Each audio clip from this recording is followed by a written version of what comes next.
So, folks, I'm kind of exhausted because I'm still struggling to get my feelings together about Jupiter Ascending. I've literally just, within the last couple of hours, come back from it, and I might forget some details as I'm going along. I'm still trying to process the plot. I'm still trying to get my head around a lot of it, so I'll probably completely botch this up. I'll probably get a lot of comments coming back to me saying, "You didn't get it, Phil. You didn't understand it." That might be true, but I will tell you what I do get. The Wachowskis. I love them as filmmakers. I generally admire everything that they've done. Okay, I was as disappointed in the Matrix sequels as anybody, but I really enjoyed and admired Cloud Atlas. I loved Speed Racer. I absolutely love Speed Racer. But I hated Jupiter Ascending.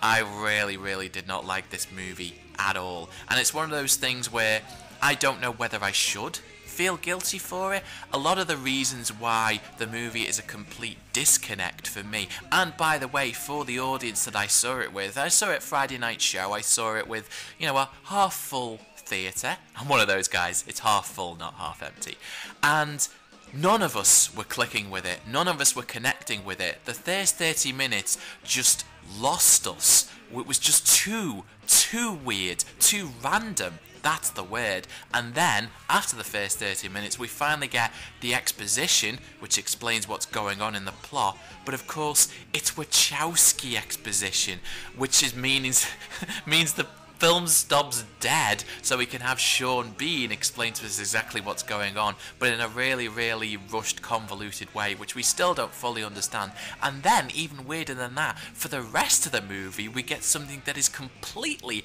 episodic, where our heroes literally just go from one planet to another.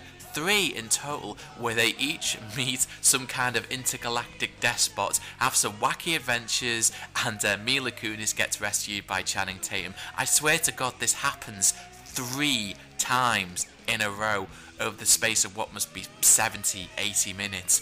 And it's just the kind of thing where you go, no, I'm sorry, I do love you, Wachowskis, and you are way, way smarter than me. I love watching you in interviews, I love watching you talk, I love your position on film, I love the films that you try to create usually, but I just can't get behind this one.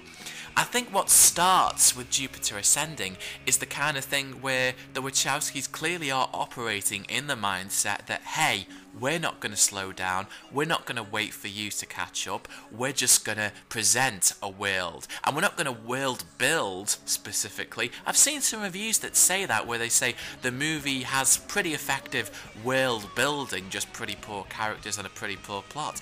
No, there's no world building here, there is world presenting. There are all these random elements which are just shoved in our faces without context, without explanation.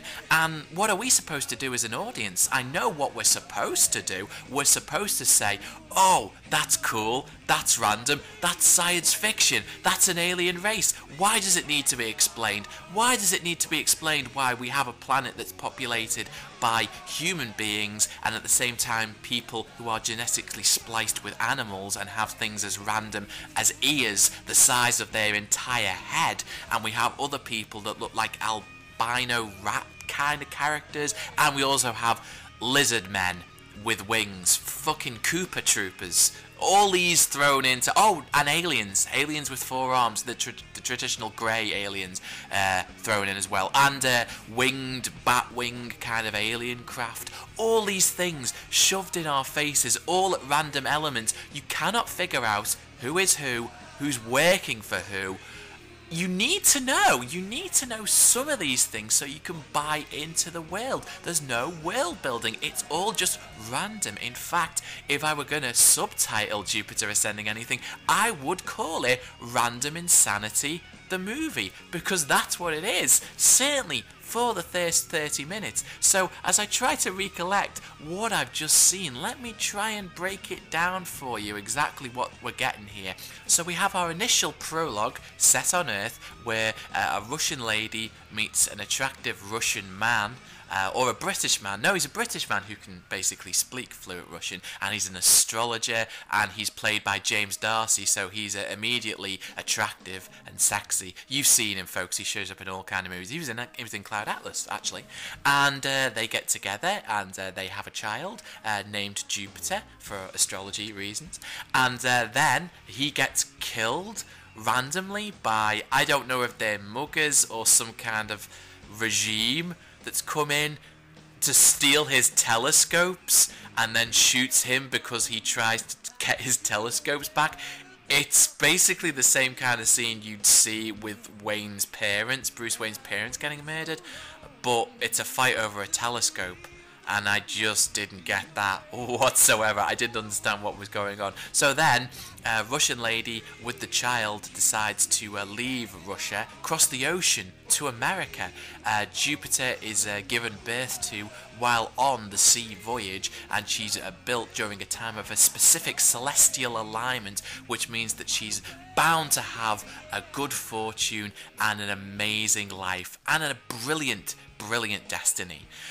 So of course, in what is constituted as comedy, we then cut to Mila Kunis, the grown-up Jupiter, cleaning a toilet. That's what her and her family does. She seems to have this entire extended Russian family, which can't decide whether it's full-on comic Russian accent or just slightly foreign accent, which you can't quite predict, but it's broken up so we know that it's foreign, or American accents, Russians who've actually learned to speak fluent American, and it gets really confusing. But the point is that there's a whole extended Russian family here. The mother, her means of cursing in this movie is not to say fuck, it's to say Stalin's balls in Russian. And later on, of course, the Guardian, the dad, who is this big burly Russian dude with beard, he starts lecturing the girls at dinner, especially Jupiter, and the mother basically calls him Stalin. So I know that the Wachowskis are specifically well-read people, but certainly their only context for anything that came out of Russia is Stalin. We get 2 Stalin jokes for the price of 1. Fantastic. Not funny, fantastic. And then what happens after that? Well, it's really weird. We get to see Jupiter cleaning the toilet, and then literally after a shot of her cleaning a toilet bowl, we cut to the main titles. We cut to a space starfield, and the opening titles appearing with holy choir music. I'm not joking, folks. We cut to toilet cleaning, and then we cut to our main titles. It is random. I'm assuming that it has to be a joke. It has to be a play on the kind of epic intros these things usually have. It's meant to be funny, but it's that kind of humour where the joke is so confusing, you just don't know whether they know, the filmmakers know, it's a joke. So that part of it is a bit head-scratching, and right then and there, we know we're in trouble. So right after that, we spent enough time on Earth, the Wachowskis assume, so we immediately cut to a random planet, which is covered in this sort of blue ash. It's really weird, but these 2 people appear who explain to us that the planet has been harvested. What we'll find out a little bit later, eventually, if you can keep up with the movie, is that the galaxy and the universe as we know it is actually dominated by corporations, one of which is Abraxas Industries, if I'm pronouncing it right. This giant intergalactic dynasty, which is now presided over by 3 heirs, 2 princes and 1 princess, all of which control certain planets, build them up basically till the population of that planet reaches boiling point, and then harvest the planet. Why do they harvest the planet? So they can get their hands on what can only be described as youth juice. Basically, planets like ours are harvested so all of our bodies can be converted into fountain of youth drugs. You know, it's a Dune thing. It's kind of like Frank Herbert's Dune, where, you know, the economy of an entire galaxy was dictated over by a drug which expanded the mind and the consciousness and made space travel possible. Well, in Jupiter Ascending, the entire economy of the universe is actually dictated by time. and youth. It's dictated by people who actually live centuries, live to be eons old, and yet when you get to that kind of age, you want more time. You can't possibly deal with the concept of mortality, of death. It's a really interesting concept that the movie doesn't really go into that much.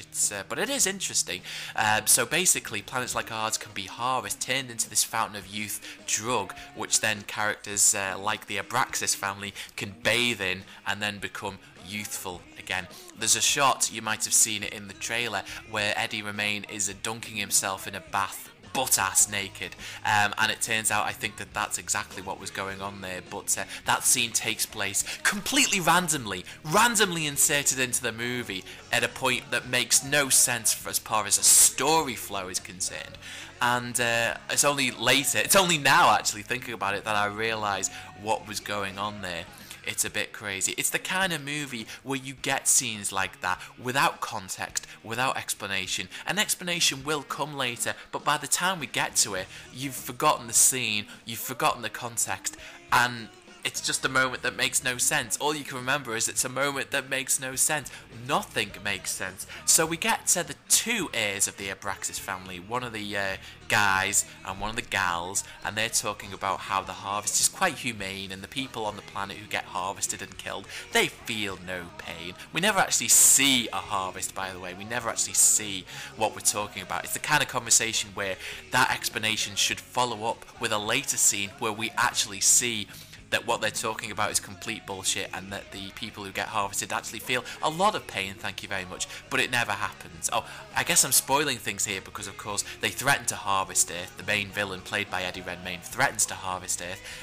Yeah, spoiler, he doesn't get to do that, so just so you know. But we don't even get to see what could happen, so that's a bit weird. And then, speaking of Eddie Redmayne, while the two other members of the Abraxas family are having a talk, he comes in via hologram to basically add nothing to the conversation except the fact that these guys don't get along and they're all trying to fuck each other over. And as we predicted, this isn't the kind of thing where we're taking a performance out of context in a trailer.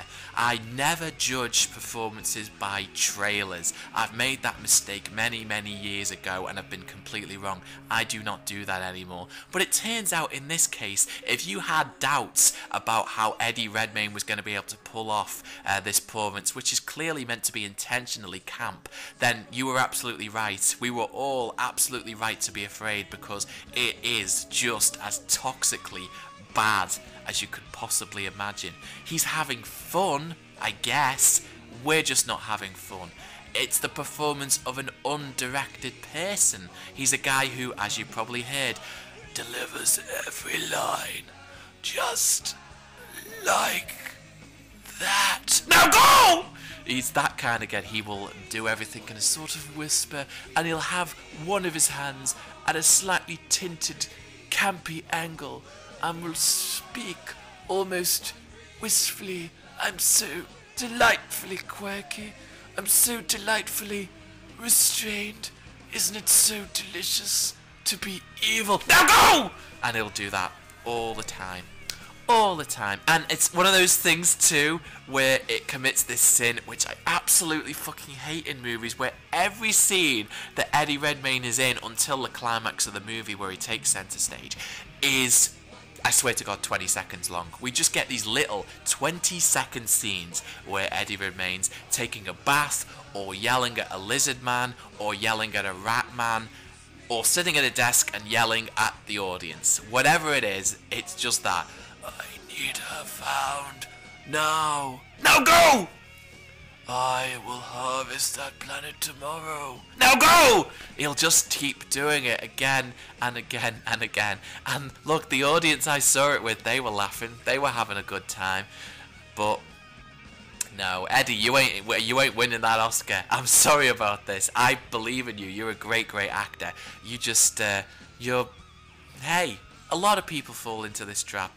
Jeremy Irons is a great actor. He just really tried hard to make us forget that when he was doing Dungeons and Dragons. And it's not quite even at that legendary level, by the way. Eddie Redmayne does not get to go full Jeremy Irons. But it's just it's just sad. It's just sad to see him go through this. Anybody could play this part. That's the problem. He's not bringing his qualities as an actor to it. He's bringing the most cliche, fucking horrible performance to it that anybody could do. Freddie Prinze Jr. could play this part. Garrett Hedlund could play this part. Sam well, maybe not. I don't know. I'm not sure Sam Worthington could bring that energy to it, but hey ho.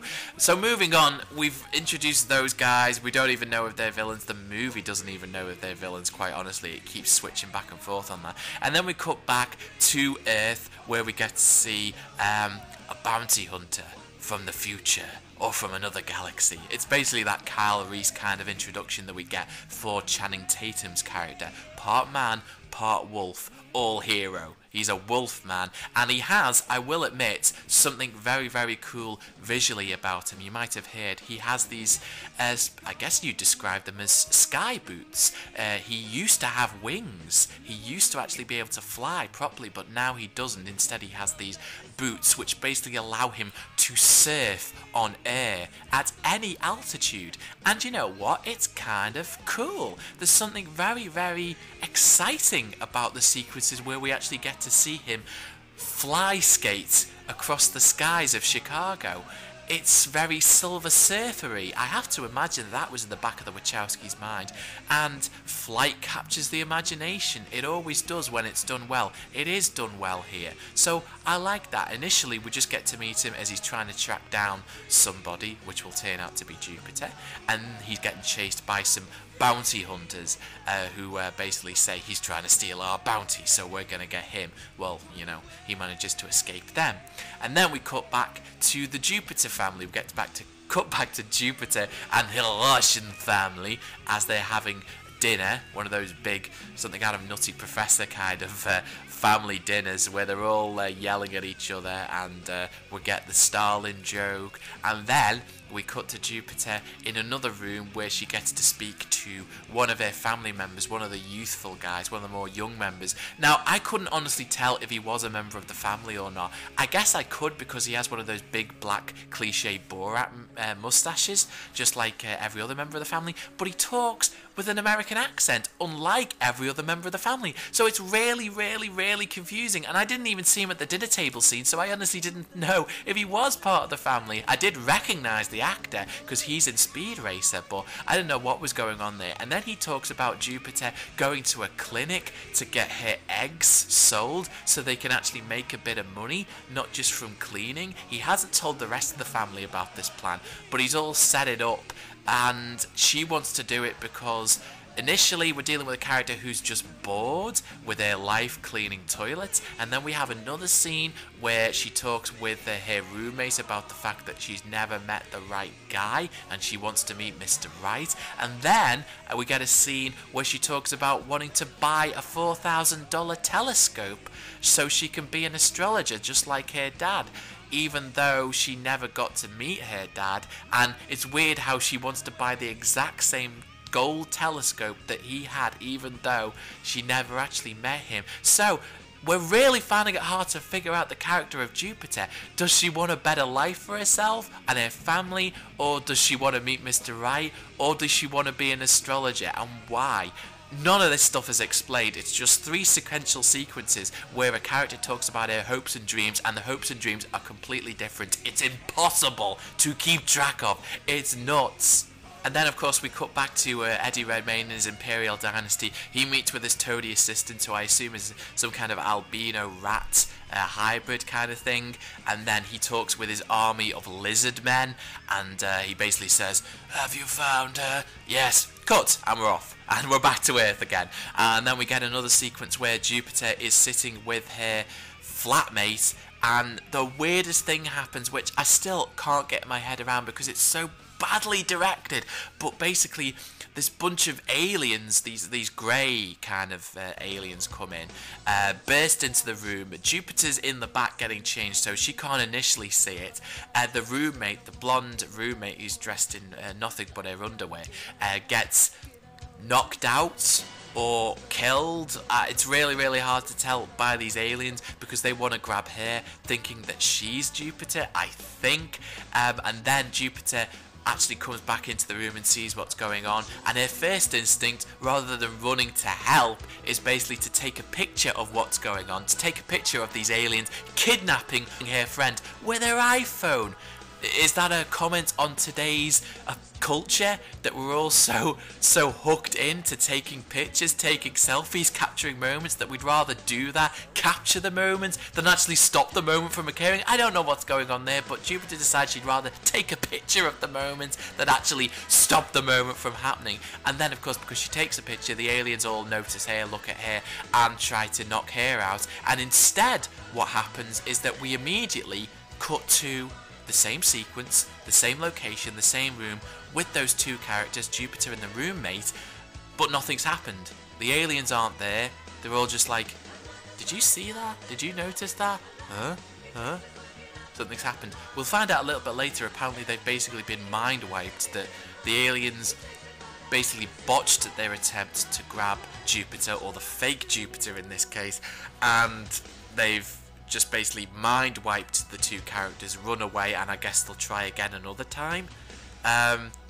I hope I'm making sense of that. I really hope I am. But even if I'm not, that kind of gives you the impression of what it's like to be stuck in a theatre, trapped with this film.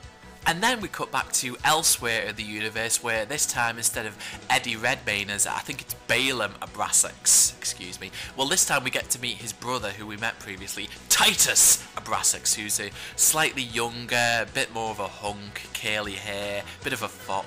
You get the idea. He's the one the women swoon for. So he basically has the exact same scene with one of his lieutenants. He says, "Have you found her?" Yes, we have. The only distracting thing about that is completely randomly, the person that he's speaking to, his aide, is basically, I believe she's a woman hybrid deer. She's a woman mixed with a deer, which in this case basically means that she has deer ears. She has ears the size of her head. And obviously you just can't take anything seriously at that point, and the entire audience is laughing. That scene will last a good 30 seconds. Cut back!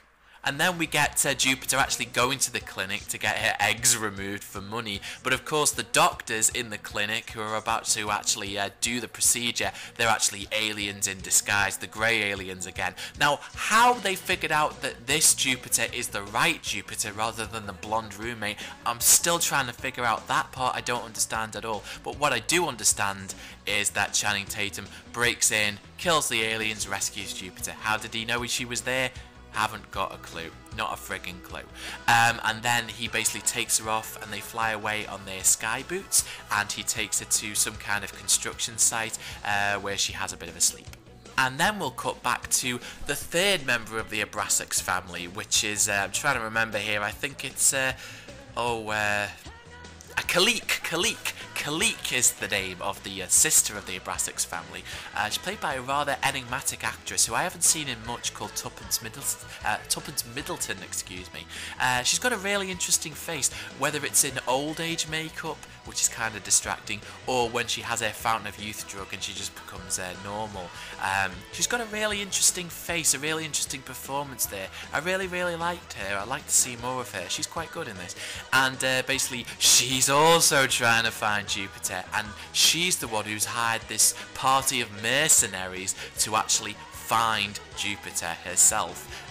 Titus has hired Channing Tatum's character, the Wolf Man. He's hired him, and they're all getting paid in, I guess, well, certainly Kalik's going to pay the mercenaries in fountain of youth drugs, is what we find out a little bit later. Again, I'm rambling here, folks. I'm trying to do it so you understand what it's like to be watching this movie. So we have the scene with Kalik where she talks to her aide, who's basically played by Tim Pickett-Smith, who's one of our esteemed British actors. I promise you, folks, you've seen him in something. He shows up in a lot, but he's buried in old age makeup. I recognised him because of his voice.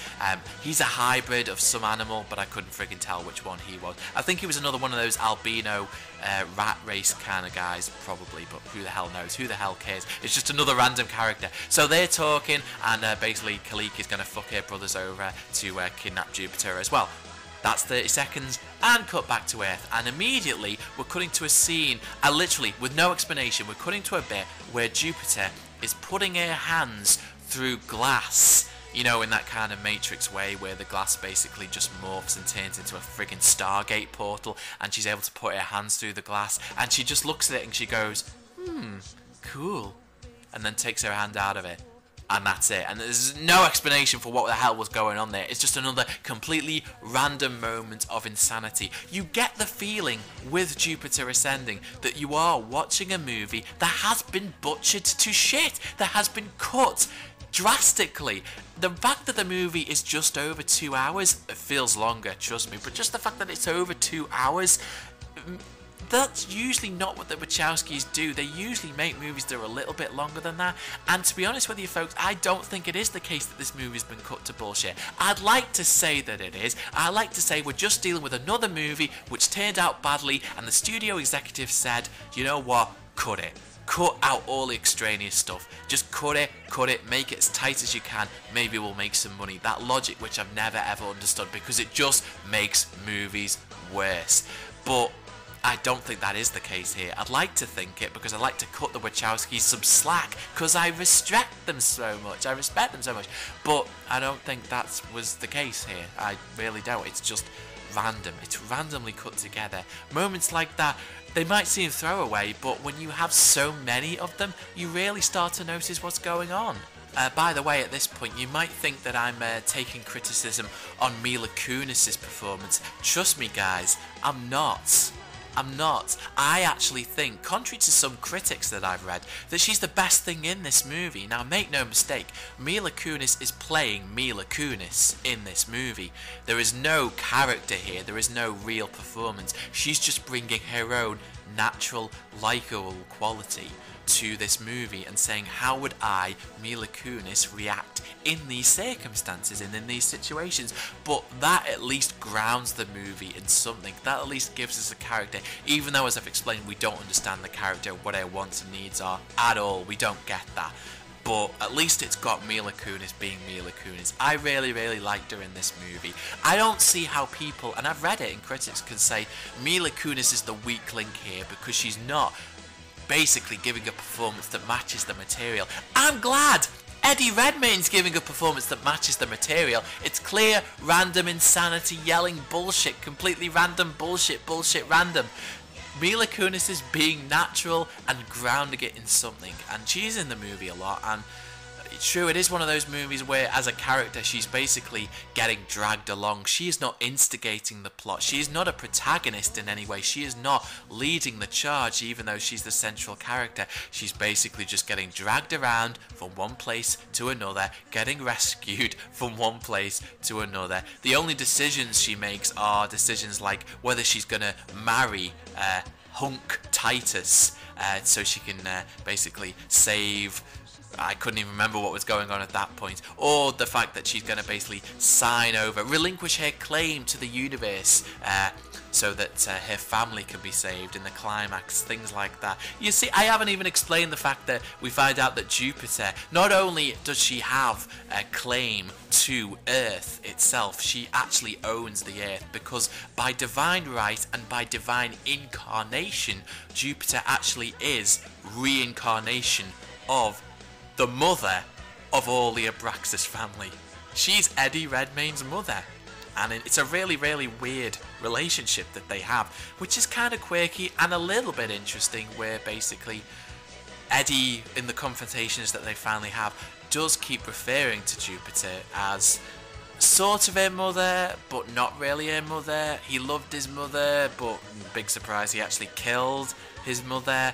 And Jupiter keeps saying, I'm not your mother, and that's the dynamic that they have. It's really, really weird what's going on there. But anyway, the point is that I like Mila Kunis in this movie. I think that she actually, I understand why she was cast. If she wasn't cast in this movie, it was somebody else, I don't know what I'd be thinking about this movie. I don't know whether, I might have walked out, honestly. I might have walked out. So anyway, after all the random insanity that's happened, now we get to a point where we get the action sequence. The action sequence that everybody's talked about. The longest sequence in the film, the most complicated sequence in the film, where a bunch of ships, and by the way, the sequence is so poorly done that for the longest time we can't even tell who the bad guys are who are chasing after Jupiter and Channing Tatum's character. We've seen lizard men with wings, we've seen wolf albino characters, we've seen fucking aliens with 4 arms, the grey aliens, and all of a sudden then these ships, these winged ships that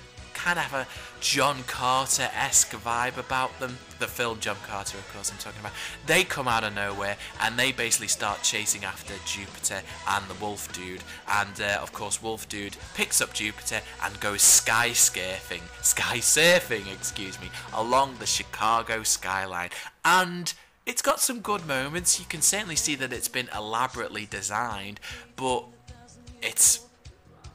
no, I can't remember much about it. I can certainly see that they spent a lot of time on it. I suppose I could admire them in that regard, but it's not that good a sequence simply because for the longest time I was saying, who's after them? Who are the bad guys? I can't even see them. It's just completely random. It turns out it is alien ships that have, I guess, the aliens in them, driving them, but we don't find that out until the later part of the sequence.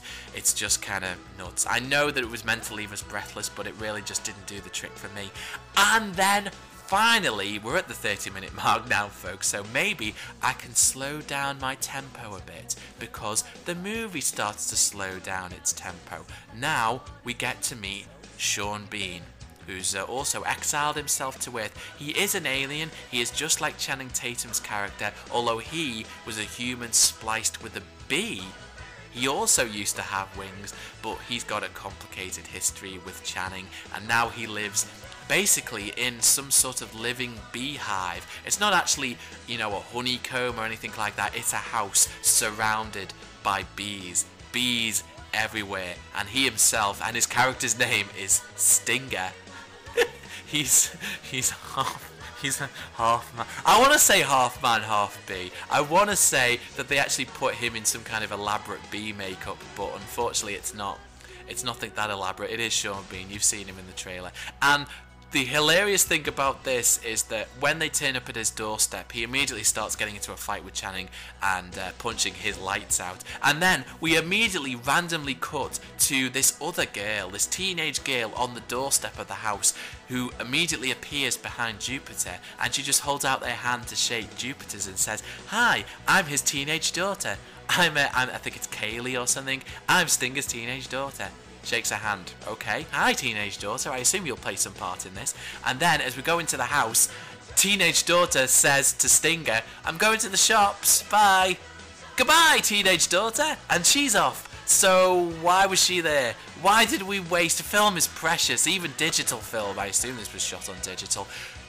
I guess that she's there to tell us that Stinger has a family, he's got something to lose, but of course she's immediately removed from the equation because there's going to be an action sequence at Stinger's house and we don't want the daughter in the way, fucking things up. So the bounty hunters immediately arrive after we got the exposition from Sean Bean about all the youth drug stuff, which I already explained a little bit later. And see, I'm ramping up again because this is what happens in the movie. It's slowed down, we got some exposition, we still had those random moments which at this point I'm just immune to, and then the bounty hunters show up and I believe Jupiter gets kidnapped and then she gets taken to the lady Abraxas. What's her name again? I have to use the internet just to find out what was it again. Kalik Abraxas. So she explains the youth drugs thing, she becomes a youth again, and then all of a sudden the guys show up with its fucking space crew that have Stinger part of it and Channing Tatum Wolf Dude part of it, and then they basically take her back, they take Jupiter back, and Kalik says, okay, you can take her back. So it seems that Kalik's only purpose was basically to deliver some exposition to Jupiter. She wants Jupiter to basically go to these intergalactic court planets so she can basically do all the legalities that will confirm her proper title. Which she does. She then goes in, and you've probably heard about the sequence, it's a riff on Brazil. They basically have to get picked up by this droid guy. He's a human, but he's a robot, but he's got an exposed head which show all his robot innards for some reason, just so we can show off the technology. Not quite sure why that is. So he takes her to desk after desk, queue after queue, bureaucracy after bureaucracy to fill in the form, the yellow form, the pink form. Fill in this form, I need proper identification. I can't get the identification till I fill in the tax reports. I can't fill into tax reports till I've got the proper ID. Loopholes. Eventually he pays off somebody just so they can get past the fucking legalities. They spend all day at this intergalactic version of the DMV, and that's the joke, and Jupiter even mentions it. I will never complain about the long lines at the DMV again. And it's a sequence from another movie. And at that point I'm just checked out. I'm exhausted. I'm absolutely exhausted. I'm exhausted right now talking about this. It's all coming back to me, but man, it's just random. They think it's funny, they think it's entertaining, they think it's imaginative. They want to take us to as many different kind of places and environments as possible. They want to introduce as many different species of alien creatures as possible because, hey, why not? We don't want movies to be boring. I get it, I understand it, but Jupiter Ascending is boring. It's boring because it overpowers you with all this kind of stuff. It exhausts you, and you can't get invested in anything. I can believe in a movie as long as it's got something in there, one element, one character that clicks. Nothing clicks. Mila Kunis is doing her best, but she can't save it because the character is so weak. And then, I mean, as I was talking about, we've had that episodic jaunt with Khalik, and then we get the episodic jaunt at the intergalactic DMV. Now it's time for the intergalactic jaunt with Titus, with the hunk who wants to marry Jupiter, but at the same time wants to marry her so after they've got a legally binding marriage contract, he can kill Jupiter, because legally, after he has married her, she doesn't have claim to the Earth anymore, so he can kill her and then take claim to the Earth. So he's a bastard who, by the way, folks, of course everyone who sees the movie notices it. I'm not mentioning this because it's something that's going to immediately, go to you, oh, I never thought about that. Of course it's a riff, but of course what we're talking about here is a riff on Flash Gordon, on the finale of the Flash Gordon movie, where Ming the Merciless tried to marry Dale Arden, and Flash IR showed up to save the day by crashing his spaceship into the wedding ceremony. Well, I'd like to tell you that Titus the hunk gets impaled on the end of a spaceship, but that doesn't happen. Again, in something completely random. Wolfman Channing shows up, does what he always does, which is talk tough, point a gun at somebody's head, and wants to kill Titus, but Jupiter says, just get me out of here. And so immediately we cut to a spaceship where Channing, Wolfman and Jupiter have a little bit of a chat, and Channing says Titus will pay for this. By the way, Titus never does. Seems like something that's in there for the second movie or the third movie. Is this another one of those movies where the Wachowskis have planned out the whole trilogy and they're just shortchanging us on the story? I guess so, because we never see Khalik again after her episodic jaunts, and we never see Titus again, even though he clearly is a huge big bastard villain. We never see him again after his episodic jaunt. We break up the wedding with one pistol, and again the threat of Titus and his entire empire is gone. So that leaves us with the final episodic jaunt, where we finally get to confront Eddie Redmayne, Balaam Abraxas, and Eddie's been out of the movie for a long time at this point. Well, we've had the other episodic jaunts. Eddie's been out of the movie for a very, very long time. So finally, he comes back into the movie, and we just get full on Eddie. He kidnaps Jupiter's family, and they're being held in these machines by the lizard men, and then Channing goes down to the planet where they're on, which is some kind of industrialized foundry planet where if they blow up one reactor the whole place will fall apart, which is exactly what happens. And then there's a lot of chaos, a lot more of Channing flying around on his sky boots, fighting a lizard man, a lot of people running around, a lot of CGI explosions, a lot of Jupiter falling off things waiting to be caught by Wolfman Channing, and then eventually the movie just ends. It ends with Jupiter going back to her normal life. She is the owner of the Earth, but she basically is happy to go back to her life as a cleaner. Channing gets his wings back. Jupiter gets the sky boots, they fly off across the Chicago skyline to start a life together. The end. I don't know if I'm going to call Jupiter Ascending the worst movie that I'm going to see this year. I honestly don't know. I want to admire it. I wanted to admire it, but I just can't do it. I hope in this completely random, flawed, unintelligible review that I gave you some kind of steer on the kind of movie that we're dealing with here. Look, it's going to be gone from theatres in a week, so it's not like I have to tell you, look, don't catch it, because you won't get the chance to catch it. By the time you've heard my voice, it will be out of theatres.